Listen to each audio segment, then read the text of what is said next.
Welcome to BRK news. నేను ఝాన్సీ. మనలో చాలా మందికి జంతువులంటే ప్రత్యేకమైన ప్రేమ ఉంటుంది. ముఖ్యంగా కుక్కలు, పిల్లులు వంటి పెంపుడు జంతువులను ఇంట్లో భాగంగా భావిస్తూ ప్రేమతో పెంచుకుంటూ ఉంటారు.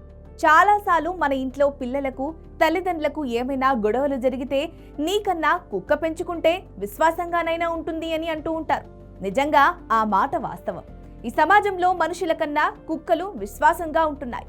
ఈ మధ్య కాలంలో కుక్కలను ఇంట్లో పెంచుకోవడం ఒక ట్రెండ్గా మారిపోయింది.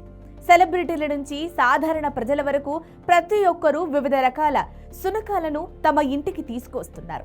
కొందరికి ఇవి స్టేటస్ సింబల్ అయితే మరికొందరికి తమ రక్షణ కోసం పెంచుకుంటున్నారు. మరికొందరు జంతువులంటే ప్రేమతో పెంచుకుంటున్నారు. తాజాగా గుజరాత్లో కుక్కలు పెంచుకోవడం విషయంలో ఓ కొత్త నిబంధన పెట్టారు.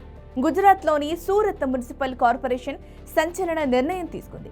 ఎవరైనా తమ ఇంట్లో శునకాన్ని పెంచుకోవాలంటే కనీసం 10 మంది పొరుగు వాళ్ళ నుంచి నో అబ్జెక్షన్ సర్టిఫికేట్ తీసుకుని తమకు సమర్పించాలని ఆదేశించింది. ఒకవేళ బహుళ అంతస్తుల్లో ఉండేవారు శునకాన్ని పెంచుకోవాలంటే ఆ భవనం సంక్షేమ సంఘం చైర్పర్సన్, కార్యదర్శి పర్మిషన్ తప్పకుండా తీసుకోవాలని చెప్పింది.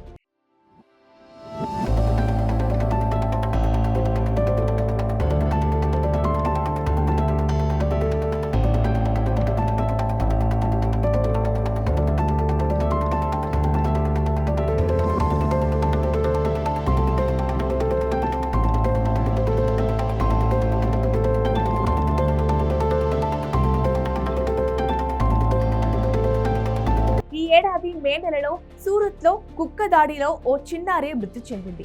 ఈ ఘటన అక్కడ తీవ్ర దుమారం రేపింది. ఈ క్రమంలోనే అక్కడి మున్సిపల్ కార్పొరేషన్ ఈ సంచలన నిర్ణయం తీసుకుంది. మరోవైపు తెలుగు రాష్ట్రాల్లో కూడా ఈ మధ్య కాలంలో కుక్క దాడులు విపరీతంగా పెరిగిపోయాయి. ముఖ్యంగా హైదరాబాద్ లో ఇలాంటి ఘటనలు తరచుగా చూస్తూ ఉంటాం. అలాగే ఈ ఘటనలు కూడా తరచుగా చోటు చేసుకుంటూ ఉంటాయి. హైదరాబాద్ లో కుక్కల దాడి వల్ల పదుల సంఖ్యలో చిన్నారులు మృతి చెందారు.